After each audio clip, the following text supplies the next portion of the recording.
ये कहानी है रूपा की।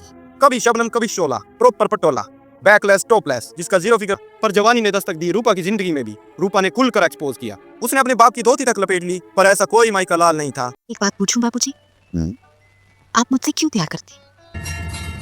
जिसकी आवाज सुंदर हो, जिसका मन इतना सुंदर हो, वो खुद सुंदर ना हो, मैं मान ही नहीं सकता।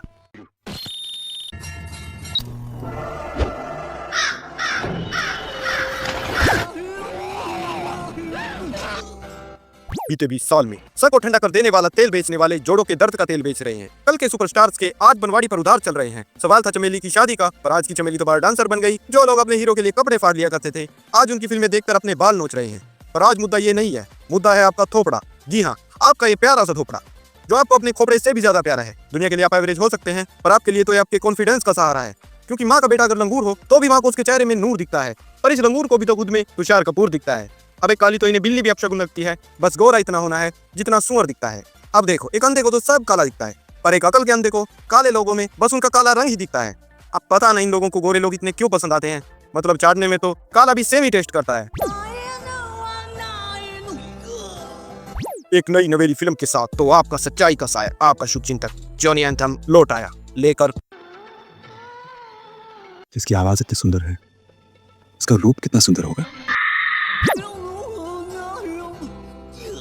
ये कहानी है राजीव बाबू की, जो जवान और जोशीला है, बाल काले और दांतों का रंग पीला है, 60 किलोग्राम वजनी भाई और इंजीनियर सरकारी, गोरा चिट्टा शर्मिला पर नाड़े का ढीला है। ये कहानी है रूपा की। कभी शबनम कभी शोला, प्रॉपर पटोला, बैकलेस टॉपलेस, जिसका जीरो फिगर देख सारी बाबू सब। ये कहानी है उस इरा की, जब स्क्रीन पर किस देखकर थिएटर में सिसकियां मच जाती थी, हीरो की एंट्री पर तालियां और हीरो की बहन की लुट्टी इज्जत पर सीटियां बज जाती थी, जब राष्ट्रगान पर खड़े हो जाते थे, हीरोइन को देखकर खड़ा हो जाता था, विलन ऐसे कि कमजोर दिल वालों की गॉड श्रिंक हो जाती थी। पर हम इंडियंस हैं, और इंडियंस के लिए चेहरा चरित्र से ज्यादा मायने रखता है। तभी तो हमारे यहाँ फेयरनेस क्रीम्स आई स्क्रीन से ज्यादा बिकती हैं। तभी तो हमारी हीरोइंस बस गोरी ही दिखती हैं। तभी तो हम अपने रूप को धूप से बचाते हैं। तभी तो व्हाइट हमें ब्लैक से ज्यादा ब्राइट लगती है। हालांकि मुद्दा ये भी नहीं है, मुद्दा है ये गर्म तेल की जली, जो अब पकोड़ा भी फूक फूक कर खाती है। अब ये उस दौर की फिल्म है जब वी को इन्वेंट ही नहीं हुआ था, और बस भगवान ही इलाज कर सकते थे। एक गरीबी रेखा से भी नीचे का गरीब गांव, जहाँ के नागरिक इतने गरीब हैं कि गांव का सरपंच भी मनरेगा में मजदूरी करता है, और इस गांव का पुजारी, जो वहीं के मंदिर का सीनियर भिखारी भी है, उसके यहाँ एक बेटी जन्म लेती है, रूपा, जिसका निकनेम है अभागन।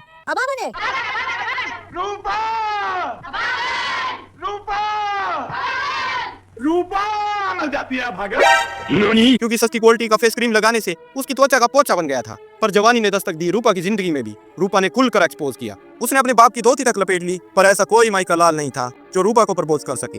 रूपा हिम्मत हार चुकी थी। पुजारी जी सट्टे में अपना घर हार चुके थे। उसके चाचा का भी धंधा मंदा ही चल रहा था। तब एक दिन गाँव में आया एक बाबूजी, जो अपने खुद अकेले के लिए ट्रेन रेंट करके आया था। गाँव के लोग उसे देख उत्साहित हो गए, जैसे गाँव में वास्को डी गामा आ गया। इस गोरे घुंघराले गबरू का नाम था राजीव बाबू, और उसका काम था गाँव में पानी की कमी ना होने देना। पर 5 साल की इंजीनियरिंग 7 साल में खत्म कर गांव में आए इस वर्जन बाबूजी का रूपा को देख दिमाग खराब हो गया। उसने तुरंत अपने फर्स्ट डे पर ही 3 महीने की छुट्टी लेकर रूपा को सेट करने में लग गया, और दोनों का प्यार ऐसा था जैसे जुराब और जूते का, पेडिग्री और कुत्ते का। दोनों शादी के बंधन में बन जाते हैं, पर सुहाग रात से ठीक 1 घंटा पहले बाबूजी के दिमाग का घोंसला हो जाता है। अब रूपा अपनी शादी बचाने के लिए डबल रोल प्ले करने लगती है। वो बाबूजी के साथ जंगल में मंगल और घर पर दंगल करने लगती है। पर यह नाटक ज्यादा समय तक नहीं चल पाता, और एक ही शादी टूटने की कगार पर पहुंच जाती है। पर गांव में पानी पहुंचाना भी बाबूजी का ही काम है, तो वो 3 महीने की छुट्टी के बाद पानी पहुंचा देते हैं, और सारा गांव जलमग्न हो जाता है। और इन द एंड बाबूजी को पता चलता है कि तलाक लेना कितना कॉस्टली पड़ता है, तो वो रूपा के साथ अपना सेटलमेंट कर घर बसा लेते हैं। स्क्रीन पर क्रेडिट्स प्ले होते हैं, और पब्लिक थिएटर से बाहर निकलते ही बाथरूम्स में घुस जाती है। एक्सपीरियंस द हीरा, जब मर्द गोरे गालों से और औरतें छाती के बालों से ऑब्सेस होती थी। एक्सपीरियंस द हीरा, जब बचपन के कपड़े जवानी में भी पहनने पड़ते थे। एक्सपीरियंस द ईरा, जहां एक अजनबी पुल पर रास्ता रोकता है, मंदिर में लड़की ताड़ता है, बरामदे में लड़की को टोकता है, और झरने पर ले जाकर। एक्सपीरियंस द ईरा, जहां लड़के वालों को दहेज के लिए चाहिए घर प्रॉपर्टी लीज पे, और लड़की 2 पीस में। वैसे किसी के कपड़ों पर कमेंट मैं भी नहीं करना चाहता, पर इनके गाँव में कभी हवा नहीं चलती क्या? बाबूजी के रोल को निभाया है कपूर साहब ने, पर क्योंकि करण जौहर उस समय बस अंगूठा ही चूसता था, तो इस कपूर को एक्टिंग आती थी। मुख्य अभिनय रूपा को दिखाया मतलब निभाया था जीनत अमान ने, पर क्योंकि सलमान भी उस टाइम सलीम खान के पास था, तो अच्छी फिल्म्स बनाना संभव था। इसके अलावा इनका साथ दिया है नीलम, एक जगराता सिंगर, एक चोदू चाचा और एक चोमूसा। मैं फिल्म को लेकर मजाक करता हूँ, पर फिल्म का मजाक नहीं बनाना चाहता। ये फिल्म मेरे 10th बर्थडे पर मेरे पापा ने हमारी पूरी फैमिली को VCR पर दिखाई, क्योंकि VCR कैसेट पर लिखा था ओल्ड इज गोल्ड। और फिल्म शुरू होते ही पापा ने सबसे पहले मुझे ही कमरे से बाहर निकाला और मेरे ही बर्थडे पर मुझे छोड़कर सब ने फिल्म देखी। वैसे बता दूं, मैं उस टाइम पर शहंशाह फिल्म देखना चाहता था, क्योंकि मैं उसे इंडियन बैटमैन मानता था। पर छोड़ो, इसके बारे में बात फिर कभी करेंगे। वैसे इस फिल्म को मैं फिर भी एक मास्टरपीस ही कहूंगा। हालांकि उस टाइम पर राज कपूर की फिल्म इतना हिट क्रिएट नहीं कर पाती थी, पर आज उनकी फिल्म देखकर एहसास होता है कि वो बॉलीवुड को कितना डिफरेंट एक्सपीरियंस कराते थे। क्योंकि सैडली आजकल तो बस एक दूसरे को कॉपी करने का ही ट्रेंड बन गया है। मुलायम, विशालम, गोलाकारम।